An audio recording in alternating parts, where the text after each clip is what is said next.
But if you do the things that I'm going to suggest to my son, and he doesn't rush to go and try to pass a combine. He doesn't rush to get a payout.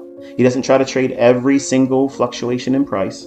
He doesn't try to do everything that I've made available to all of you, which is what most of my students try to do. They all dabble too much. And if you simply go through this simple question and answer for yourself right now, are you someone, now if you're not paying attention right now, you're distracted, you're going to miss it. But the type of person you are right now, are you someone, if someone says to you, I don't think this is possible, and it doesn't have to necessarily be trading, I don't think this is possible, or I don't think that you can do that. Are you someone that says, they're probably right? Or, I'm going to show this person they're wrong, and I'm going to show them 12 ways that why they're wrong. And I'm going to do beyond what they thought I said or I was going to do or I could do, and they said I couldn't do. I'm going to do more than that. Okay? Because right now we're going to divide you all as an audience, because either you're going to be someone that's going to be influenced and held back by someone else's opinion or suggestion on you, or maybe you've watched someone else receive criticism. Okay, you've watched other people receive criticism, and then you somehow latch onto that, like it was told to you, and you feel emotional about it, and you have a psychological response, and it was never directed to you, but you personify it and personalize it to yourself. That's very telling. That is a barrier for you as a trader. You may not realize it right now, but Friday I'm going to cover the contrast of all that. You may not know the answers to these things right now today because you want to think about what I'm going to tell you. And you all want to be able to say, yeah, I want to be the guy or gal that says, if you can't do this, I'm going to prove it to them, and I'm going to do this and do that. Chances are every male listening is probably going to be wanting to do that. But in honesty, all of you aren't really like that. You're influenced by other people's opinion, and it makes you feel unsure about yourself. It may be causing anxiety. It may feel embarrassment. You may feel like you don't feel like you're going to do well because of someone else's opinion about you. Or you have that spark, that inspiration, that, well, kicking the hinder parts, if you will, to now do something because it's a challenge that's been laid in your hands. It's like, now this is what it's like for me when I listen to other people. When they say this can't be done or no one can do that, I am the person, my personality is you tell me that can't be done or that I can't do something, my mind immediately switches on. I'm in predator mode. Like I'm in there looking for every way to come back at them and say, this is how you're wrong. And you were wrong here, and you were wrong here, and you were wrong there, and you were wrong there, here, there, everywhere. And I want to bury them in it. That's my mentality. And that's not a strength. That's just how I interact with outside influences. And that stems from a childhood that I had no control over the factors and environments that I was left in, which were dangerous and they were hostile. So as an adult, now I seek control all the time. I am a control freak. Everything in every aspect of my life, I have to have control over. If I don't have any control over it, I have no interest in it. That's my disposition. That's how I am. You may not be that way. You may be very, very passive, and you may be very lethargic in terms of responding to things that are met as a challenge towards you. And you may be using that very perception about the marketplace, and that's your hindrance. That's the barrier that you have to, if you have that mentality, you're going to have to break through that. And it's not going to be easy for you, because what you're seeing is most people fail doing this. Most people are not consistent. Most people can't even determine where the market's going to go, let alone get in it without having stopped out or managed risk appropriately. That's the majority. That's the truth about this industry. Very, very, very few people can do this consistently. And you know this, but you're still willing to watch videos. You're still willing to try to practice and dabble because you're waiting for some kind of magical thing to occur where it clicks for you. With no real effort, with no real study, with no real logging and journaling, you think it's just going to happen for you. That's not realistic. So part of this mentorship will be using the tools and resources of journaling properly. But what is it you're supposed to be journaling anyway?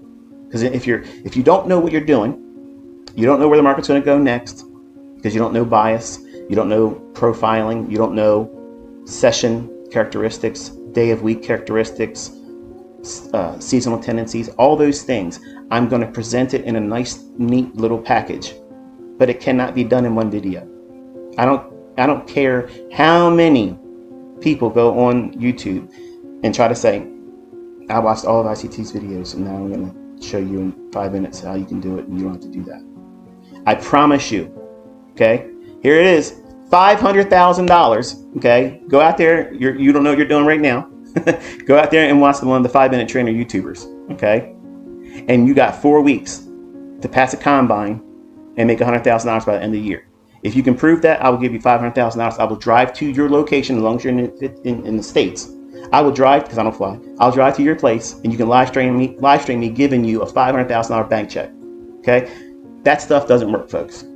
You're going to have to put some real effort into it. You can't condense it. You can't reduce it down, okay? And a lot of people don't realize what I just did. I just made a lot of those guys mad, and now they're all going to really do their little micro mentorships. And really what that does is going to bring more traction back to this mentorship, because they're going to work for free. But anyway, see that? Everything's predetermined. He's maniacal. He's a mastermind. He's diabolical.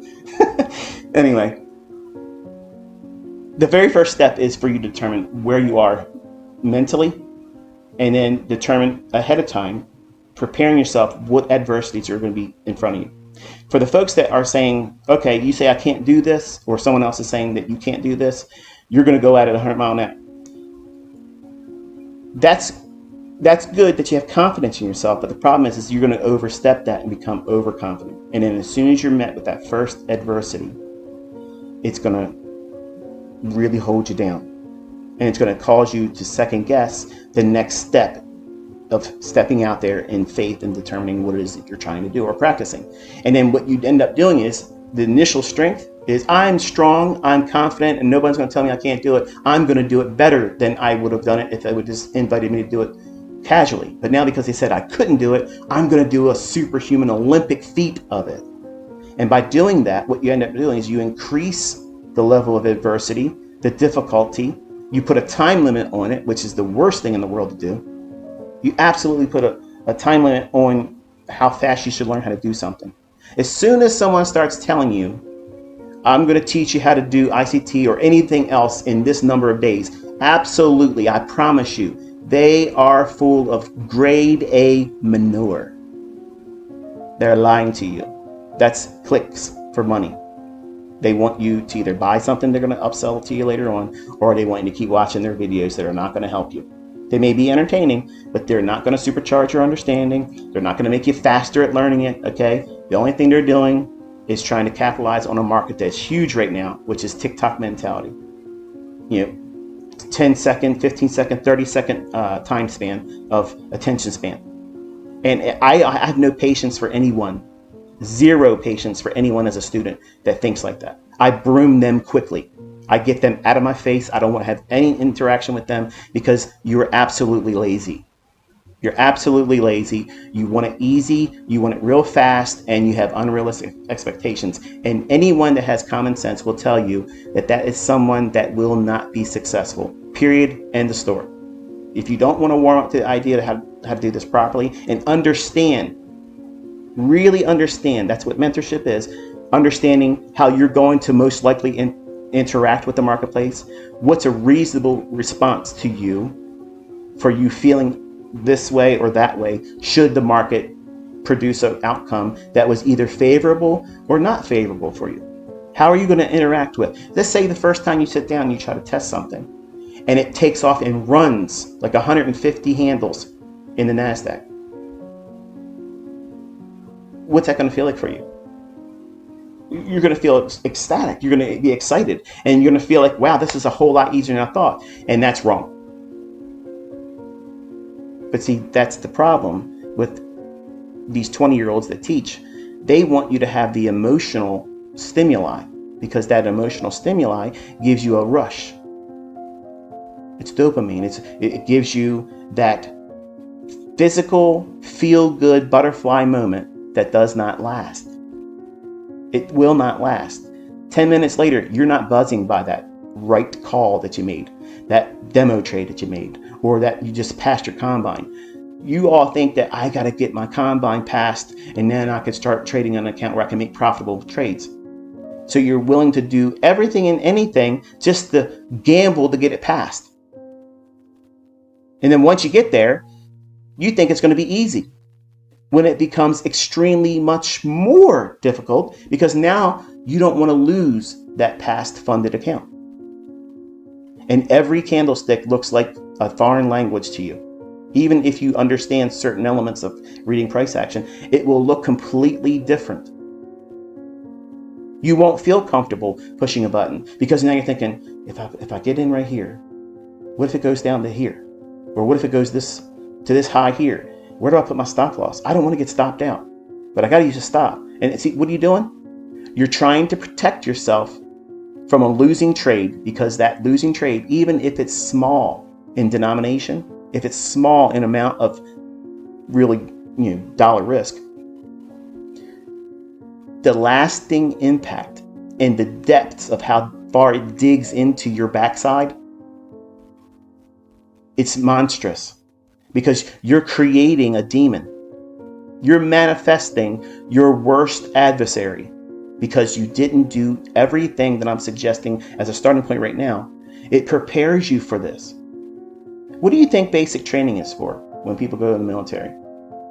It's to get the person physically fit, to get them introduced to constant disruption, constant mental fatigue, so that way they're not shell-shocked and they get out on the battlefield and freeze up. They're used to being treated like trash, worked out, fatigued, run them, work them hard, talk down to them. There's no hope. There's no hope while you're in basic training. Well, this is what this is like here. This is basic training. I'm not going to sugarcoat it for you millennials. I'm not going to be nice to you and say, honey, it's going to be okay. Let me hold you close and coddle you. ICT's got you, baby. ICT's got you. It's okay. It's okay. That's not what this is. You want to learn how to trade? You want to be consistently profitable? ICT's not going to be rubbing your shoulders for you, okay, and powdering your ass when the market's in front of you and you're ready to take a trade and it's all on you. I'm not going to be there. You have to be able to do this on your own. You have to be able to do this absolutely isolated. You have to be an island unto yourself. When everybody else is on social media saying they want to do one thing or the other, and you look at your model saying, I don't see that, you got to be completely comfortable with that. Not for the basis of just simply being a contrarian alone, but for the basis of, okay, I understand what I'm looking for, and this is just further confirmation that the herd of sheep out there are expecting this. So I know I have a lead pipe sense trade now, because every time Dick and Harry out there is wanting the market to go to this level or this direction. And here I am sitting confidently waiting for a setup that's completely diametrically opposed to what they expect. That's one of the things that I take great comfort in watching live streamers, because sometimes they get it right, and that's fine. Most of the time they aren't. And the times that I'm looking for something before I even start looking at their live stream, if it's opposed to what I'm expecting, it's a dead deal. It's over. I know I'm over the target. I know I'm right, and that's not the goal here, but I know I'm going to use the maximum leverage. Okay, so whatever my maximum leverage would be for that individual asset class or that market, I would be comfortable doing that. But initially, when you first want to do this, you want to be trading. Listen, folks, I know this is going to be unpopular, but you want to be trading with a micro. Just because that funded account says I can trade 5 contracts of the NASDAQ with $3,000 of a cushion. I want you to hear this, okay?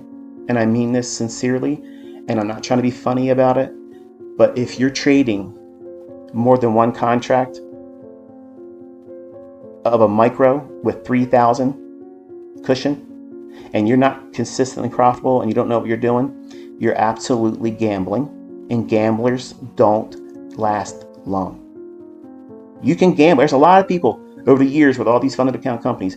I've had students that's done this too. Paid mentorship students that have gone through it. They've passed combines. They got paid out, and then they lost it, and then it completely undid them, and they can't get it back, and he can't pass another combine. Why? What happened? Did the concept stop working? Did they change the algorithm? No. Now they have mental baggage. They have scar tissue. And now the lessons I taught in those Twitter spaces over the past couple of years, and no, I'm not on Twitter, the depths of where I was trying to take you, a lot of you haven't gone to those places yet in your trading. So the lessons just went right over your head. It doesn't apply to me. But for anyone that has actually tried to trade with real money, or had a live account or a funded account and has taken withdrawals from the marketplace, and then they lost it, now those Twitter spaces, now those talking points, those lectures like we're doing right here, they are much more meaningful, and they're impactful, and they are helpful. But when you have a millennial that wants to go out here and say, look, man, this guy's full of crap. You know, he's talking too much. He ain't done anything. He ain't pushing any buttons. How am I going to learn from somebody like that? I need somebody who's going to show me what to do so I can copy them. That's me learning. No, that's not you learning. That's how you grow codependent. And I don't want any of you to be codependent. I want you to be able to walk out there and say, this is what I see potentially unfolding in the marketplace today. So I'm going to build an idea on how the market may, in fact, set this up. And if I understand that this is where it's likely to go, and what I mean by that is, where's the draw on liquidity? Where's the market likely to go? You know, what are we looking for in terms of potential expectations and where the market could trade to? And that could be something like this. We go to, we have relative equal highs right here. Okay. Very simple, smooth price level. The market's gone down a lot. Several thousand handles. Okay, we had a huge gap, new week opening gap here. So where we settled on Friday and where we opened on Sunday at 6 o'clock last night, Eastern time in the States, that new week opening gap, that's a draw on liquidity. But we don't need it to trade all the way up to there.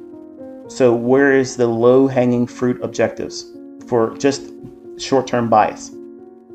This is what I'm teaching you, Caleb, initially. I want you to think about where the market could draw to right now, where it could go to next. And what that does is it gives you something to focus on. And it also gives you a way of measuring every individual candle's formation and what your expectation is as it's forming, and what the next candles should do and how they behave and what it feels like for you when you do this. Because whether you want to admit it or not, when you're first starting, the majority of your time is going to be spent in uncertainty, in times of confusion. It's going to be fearful. It's going to be,